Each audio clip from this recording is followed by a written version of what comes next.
साल 1877 अमेरिका के इलिनॉय राज्य का एक छोटा सा कस्बा वॉटसेका, एक ऐसा इलाका जहां लोग सामान्य जीवन जी रहे थे, लेकिन किसी को नहीं पता था कि यहां एक ऐसी घटना घटने वाली थी जो पूरी दुनिया को हिलाकर रख देगी।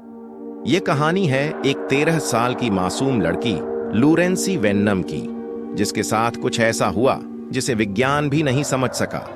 क्या एक मृत आत्मा वास्तव में किसी जीवित इंसान के शरीर में प्रवेश कर सकती है? क्या आत्माएं वाकई में दूसरी दुनिया से लौट कर आ सकती हैं? यह कहानी आपको झकझोर कर रख देगी। लूरेंसी वेन्नम एक साधारण लड़की थी, लेकिन अचानक एक दिन वह अजीबोगरीब हरकतें करने लगी। वह कहती कि उसे कोई अदृश्य शक्ति अपने पास बुला रही है और वह अक्सर बेहोश हो जाया करती।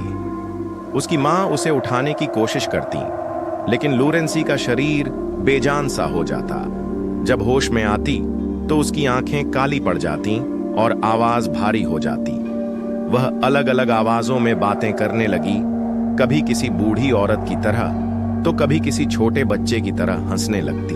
धीरे धीरे उसकी हालत और खराब होती गई। लूरेंसी को अजीबोगरीब सपने आते। वह कहती कि वह किसी और दुनिया में चली जाती है जहां बहुत सारे अजीब लोग हैं। वह उन लोगों से बातें करती और जब लौटती तो उसका चेहरा सफेद पड़ जाता। वह अक्सर कहती, मुझे इस शरीर से निकलना है, यह मेरा शरीर नहीं है। परिवार वालों को लगा कि लूरेंसी किसी मानसिक बीमारी से ग्रस्त है, इसलिए वे उसे डॉक्टर के पास ले गए। लेकिन डॉक्टरों ने कहा कि लड़की पूरी तरह से स्वस्थ है। यह सुनकर परिवार परेशान हो गया। तभी किसी ने उन्हें एक व्यक्ति डॉ.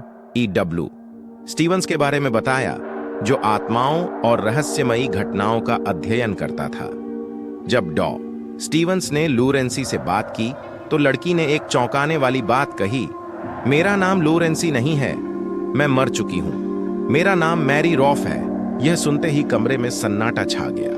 लूरेंसी के माता पिता घबरा गए, लेकिन सबसे ज्यादा डराने वाली बात यह थी कि मैरी रॉफ नाम की लड़की वास्तव में 12 साल पहले मर चुकी थी, और वह भी इसी कस्बे में। मैरी रॉफ की आत्मा के बारे में सुनकर उसके माता पिता, जो अब बूढ़े हो चुके थे, लूरेंसी से मिलने आए। जैसे ही उन्होंने लूरेंसी को देखा, लड़की की आंखें चमक उठी। उसने रोते हुए कहा, माँ, पापा, आपने मुझे अकेला क्यों छोड़ दिया? मैरी की मां का दिल धड़क उठा। लूरेंसी के शरीर में बैठी आत्मा ने उनके परिवार की वे बातें बताईं जो कोई और जान ही नहीं सकता था। उसने उनके घर की छोटी छोटी चीजों तक का वर्णन कर दिया। मां, क्या आपको याद है, मैं बचपन में आपकी लाल चूड़ियों से खेला करती थी, और वह शीशा जो पापा ने मुझे गिफ्ट में दिया था? मैरी की मां फूट फूट कर रोने लगी। उन्होंने माना कि उनकी बेटी की आत्मा लूरेंसी के शरीर में आ गई है। इसके बाद जो हुआ वह और भी चौंकाने वाला था। लूरेंसी पूरी तरह से मैरी रॉफ की तरह व्यवहार करने लगी। उसने अपना घर छोड़ दिया और मैरी रॉफ के माता पिता के साथ रहने लगी। उसने उसी तरह बात की जैसे मैरी बात किया करती थी, और उसने वह सब याद रखा था जो एक 12 साल पहले मर चुकी लड़की को ही पता हो सकता था। लोगों ने कहा कि लूरेंसी का शरीर अब मैरी रॉफ की आत्मा का घर बन चुका है। लूरेंसी, अब मैरी, अपने नए माता पिता के साथ खुश थी, लेकिन असली माता पिता इस सब से टूट चुके थे। उन्होंने कई पंडितों और वैज्ञानिकों से सलाह ली, लेकिन कोई समाधान नहीं मिला। एक दिन अचानक लूरेंसी ने घोषणा की, अब मुझे जाना होगा, मैरी का समय पूरा हो चुका है। उस रात लूरेंसी बहुत शांत थी।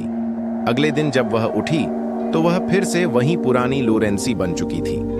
उसे कुछ भी याद नहीं था, न मैरी, न उसके माता पिता, न कोई दूसरी दुनिया।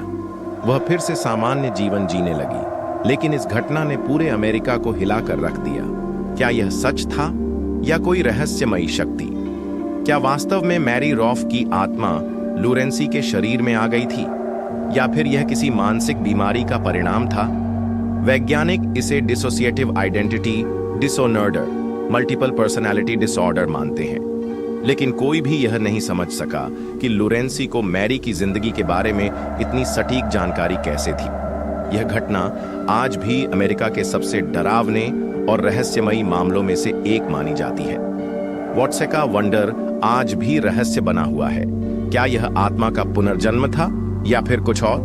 आप क्या सोचते हैं? क्या आत्माएं सच में हमारे बीच होती हैं या यह सिर्फ एक दिमागी खेल था?